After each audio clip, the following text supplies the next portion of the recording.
And classes में आपका स्वागत है।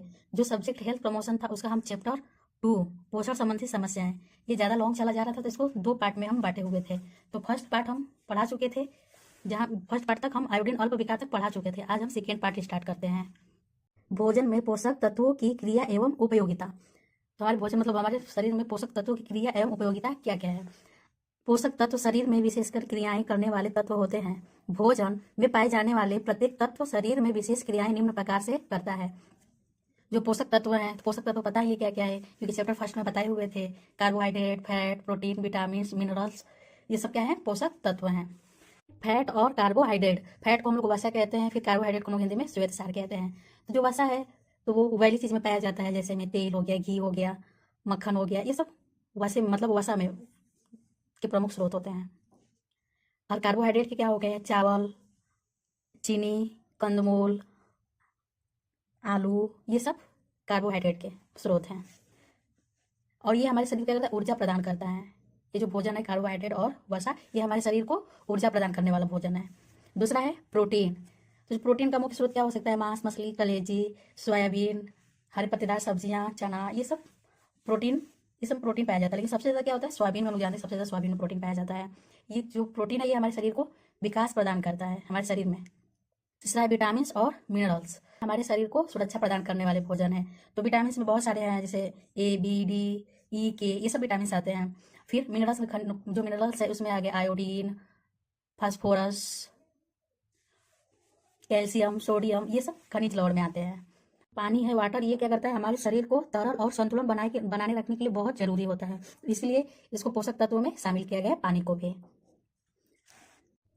अगला है प्रोटीन ऊर्जा कुपोषण। तो कुपोषण का परिभाषा क्या है, तो कुपोषण उस अवस्था को कहते हैं जो किसी एक अथवा एक से अधिक पोषक तत्वों की कमी अथवा उसके पूर्ण अभाव या उसकी अधिकता से पैदा होता है। जो कुपोषण है इस क्या है, जो पोषक तत्व है, हमारे पोषक तत्व जितने होते अभी बताए हैं, जो 5, तो ये हमारे पोषक तत्व हैं, कार्बोहाइड्रेट, वसा, प्रोटीन, विटामिन और खनिज लवण, ये पोषक तत्व हैं। तो इससे क्या मतलब कम हो या फिर अधिक हो तो हमको कुपोषण हो सकता है। तो कुपोषण 2 प्रकार का होता है, एक अल्प कुपोषण, दूसरा अधिक कुपोषण। तो अल्प में क्या होगा, जब खाना कम या सही मतलब सही पोषक तत्व वाला ना हो तो वो अल्प कुपोषण हो जाएगा। और अधिक कुपोषण में क्या होगा, इसमें ज़्यादा हम लोग भुना हुआ, तला हुआ, चाहे वैसा एक ज़्यादा खाना खाएंगे तो वो अधिक कुपोषण हो गया, उसमें मोटापा आएगा, तो मोटापा आएगा तो रोग पैदा होगा ही। तो ये कुपोषण के 2 प्रकार होते हैं। और ये परिभाषा हुआ, मतलब अधिक हुआ तो भी प्रॉब्लम है, कम हुआ तो भी प्रॉब्लम है। पूरक आहार, सामान्य आहार से जब व्यक्तियों को मिलने वाले आवश्यक पोषाहारी तत्वों की पूर्ति नहीं होती है, वैसी स्थिति में व्यक्तियों को पूरक आहार के रूप में विशिष्ट रूप से पौष्टिक आहार देना होता है। इसे ही पूरक आहार कहा जाता है। आहार का मतलब होता है वैसे, मतलब ऐसा खाना जो रोज के खाने के साथ कुछ ज्यादा दिया जाए, मतलब अलग हो, उसे हम लोग क्या कहेंगे, पूरक आहार। तो इसमें क्या है, विशेषकर पूरक आहार गर्भवती महिलाओं, स्तनपान कराने वाली महिलाओं और वृद्धि अवस्था के शिशुओं और बच्चों को दी जाती है। तो ये जो पूरक आहार है वो अधिकतर किसको जरूरत पड़ती है, शिशुओं और बच्चों को, चाहे गर्भवती महिला हो या फिर जो दूध पिला रही हो वो, या फिर जो वृद्धि की अवस्था में जो शिशु हो उसको पूरक आहार की जरूरत पड़ती है। पूरक आहार एक नॉर्मली हम मान सकते हैं, जितना हम नॉर्मली रोज जितना डाइट लेते हैं खाना में, जितना हो सकता है तो हम लोग शामिल करते हैं, उससे ज़्यादा शामिल करना ही पूरक आहार कहलाता है। पहला है शिशु और बच्चों को पूरक आहार। जो शिशुओं को जन्म के 6 माह के बाद केवल माँ के दूध से मिलने वाले सारे पौष्टिक तत्व प्राप्त नहीं होते हैं। जो बच्चा होता है वो 6 माह तक सिर्फ माँ का दूध पीता है, लेकिन उसके बाद उसको बाहर के आहार की जरूरत पड़ती है, क्योंकि जितना भी उसको पौष्टिक आहार चाहिए एक माँ के दूध से उसको नहीं मिल पाता है। तो जिसको हम लोग अर्धठोस भोज्य पदार्थ होता है, हम लोग बच्चों को देना स्टार्ट करते हैं 6 माह के बाद। दूसरा है गर्भवती और दूध पिलाने वाली महिलाएं। इन महिलाओं को पेट में पलने वाले बच्चे या दूध पिलाने में उसके शरीर से भ्रूण और शिशु के लिए अधिक पौष्टिक तत्वों की खपत होती है। जो गर्भवती माता है जिसके अंदर बच्चा पल रहा है उसको भी पौष्टिक आहार की ज़्यादा जरूरत पड़ती है, या फिर जो माँ अपने बच्चों को दूध पिला रही है तो उनको भी जो पौष्टिक तत्व होते हैं, पोषक तत्व, उसकी ज़्यादा जरूरत पड़ती है, तो उसको पूरक आहार में शामिल किया जाता है। वो ज़्यादा मतलब पौष्टिक आहार जितना भी हो सके उसका, जैसे पहले 1 खाती थी तो उसका 1 आधा मतलब 1 दुगुना कर देना।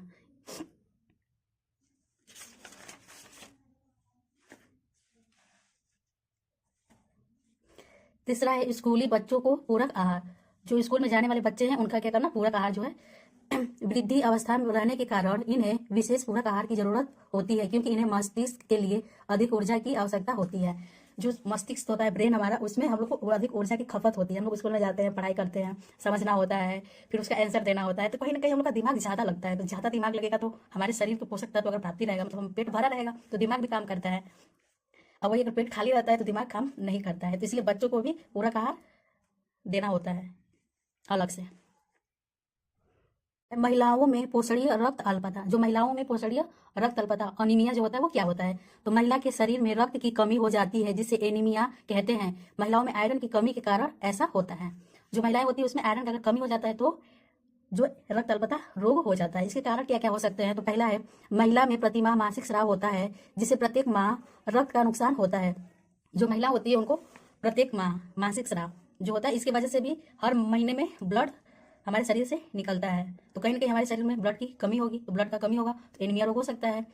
दूसरा, गर्भवती महिलाओं के पेट में पलने वाले भ्रूण के लिए रक्त की जरूरत होती है। जो गर्भवती महिला होती है उसमें अगर उसके मतलब पेट में जो बच्चा है उसको भी रक्त की जरूरत होती है। एक नॉर्मली जितना महिला का हीमोग्लोबिन होता है 10 से 12 ग्राम, अगर उतना रहे तो वो एक नॉर्मली महिला का, लेकिन डिलीवरी के वक्त क्या करते हैं लोग, उसको ज़्यादा नॉर्मली है तो उतना ठीक है, लेकिन उससे कम होगा तो क्या होगा? एनीमिया रोग हो सकता है।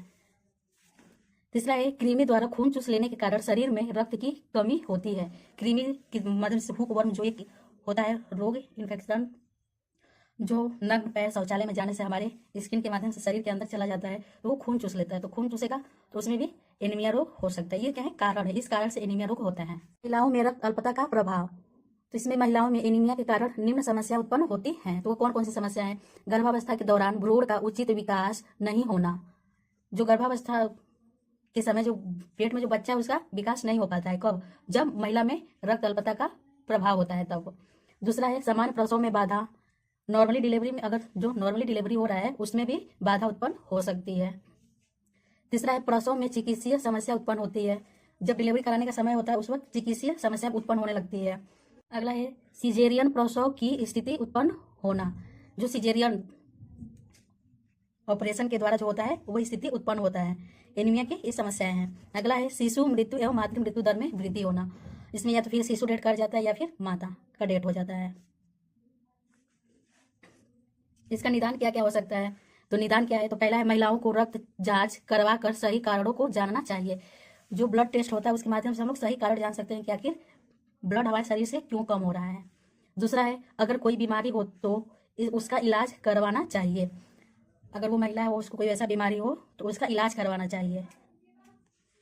अगला, पौष्टिक आहार लेना चाहिए। जितना भी पौष्टिक आहार है उसको लेना चाहिए। ये सब क्या है? निदान है। पोषण अंतर्गत, जो पंच पोषण किसे कहते हैं? तो इसमें 5 पोषक तत्व आते हैं, उसी को हम लोग क्या कहते हैं? पंच पोषण कहते हैं। तो इसमें पंच पोषण के अंतर्गत निम्नलिखित 5 प्रकार के पोषक तत्व आते हैं। तो पहला है श्वेत सार, जिसको कार्बोहाइड्रेट बोलते हैं, वसा, फैट, फिर प्रोटीन, विटामिन और खनिज लवण। ये पोषक तत्व है जिसको हम लोग पंच पोषण भी कहते हैं। तो श्वेत सार क्या है? यह शक्तिदायक प्रकार का भोजन की श्रेणी में आता है। इसके सेवन से शरीर में शक्ति प्राप्त होता है। जो श्वेत सार कार्बोहाइड्रेट है यह शक्तिदायक प्रकार का भोजन है जो हमारे शरीर को ऊर्जा प्रदान करता है।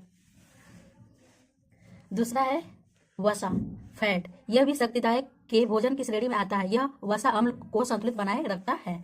जो वसा है ये भी हमारे शरीर को शक्तिदायक और ऊर्जा प्रदान करने वाला भोजन होता है। अगला है प्रोटीन। तो इस प्रकार का आहार शरीर के पूर्ण विकास में सहायक होता है। जो प्रोटीन है ये हमारे शरीर के विकास में सहायक होता है। विटामिन, इस प्रकार का आहार शरीर को सुरक्षा प्रदान करने में सहायक होता है। जो विटामिन होता है ये हमारे शरीर को सुरक्षा प्रदान करता है। अगला है खनिज। यह शरीर को सुरक्षा प्रदान करने वाला आहार होता है। ये भी क्या करता है? शरीर को सुरक्षा प्रदान करता है, विटामिन और खनिज। अगला हेडिंग है, पूरक आहार में महिला कार्यकर्ता आंगनबाड़ी कार्यकर्ता की भूमिका क्या क्या है? तो महिला कार्यकर्ता एवं आंगनबाड़ी कार्यकर्ता को पूरक आहार कार्यक्रम का संचालन सही ढंग से अपने केंद्र एवं सामुदायिक क्षेत्रों में कर सकती हैं। उसके लिए निम्न स्थलों में स्वास्थ्य शिक्षा प्रदान कर इसे सफल बनाया जा सकता है। तो कौन कौन? जैसे स्वास्थ्य उपकेंद्र हो गया, सामुदायिक हो गया, आंगनबाड़ी केंद्र हो गया या विद्यालय हो गया। जैसे स्वास्थ्य उपकेंद्र हो गया तो इसमें क्या, जो गर्भवती महिला होगी, चाहे स्तनपान कराने वाली महिला या फिर शिशुओं के साथ जो भी महिला आती है स्वास्थ्य उपकेंद्र पे, उन लोग को क्या करना, पूरक आहार के बारे में शिक्षा देना कि कौन सा मतलब पोषक तत्व हमारे शरीर के लिए हानिकारक है या लाभदायक है। हम लोग पोषक तत्व अगर नहीं लेंगे तो हमको कौन सा रोग हो सकता है, इसके बारे में क्या करना, जानकारी देना स्वास्थ्य केंद्र में होता है। फिर समुदाय हो गया, तो समुदाय में क्या करना, गृह भेंट के दौरान जब कोई महिला कार्यकर्ता अगर चाहती है गृह भेंट करने तो वो भी वहाँ पे जाके पूरक आहार के बारे में बताएगी। मतलब ये जो आंगनबाड़ी केंद्र है तो यहाँ पे मतलब ये आंगनबाड़ी केंद्र है, तो इसको हम लोग क्या कह सकते हैं, ये बाल विकास कार्यक्रम के अंतर्गत ही आता है, आंगनबाड़ी केंद्र को हम लोग कहते हैं। तो इसमें जो मतलब पौष्टिक आहार की विशेष सुविधा उन लोग को उपलब्ध होती है, जैसे जो बच्चे हुए या फिर जो गर्भवती महिलाएं हुई या फिर जो स्तनपान करा रही माताएं होती हैं, उनको सरकार के द्वारा सुविधाएं उपलब्ध होती है, जैसे चावल हो गया, सोयाबीन हो गया, दाल हो गया, राजमा हो गया, चीनी हो गया, जो चीज़ सोयाबीन वगैरह सब जितने भी पौष्टिक आहार है वो सब सुविधाएं आंगनबाड़ी केंद्र पे दिया जाता है।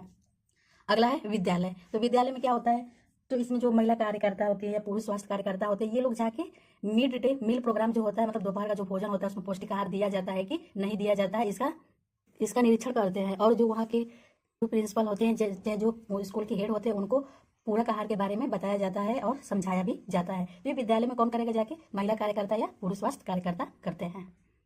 पोषण का चैप्टर 2 था पोषण संबंधित समस्या। ये ज़्यादा लॉन्ग चला जा रहा था, तो इसको हम 2 पार्ट में बांटे हुए थे। तो फर्स्ट पार्ट पहले ही पढ़ा चुके थे, सेकेंड पार्ट आज कंप्लीट कर दिए हैं। तो हम अगले वीडियो में अगले चैप्टर से स्टार्ट करेंगे। अगर वीडियो अच्छा लगे तो लाइक सब्सक्राइब करना ना भूलें।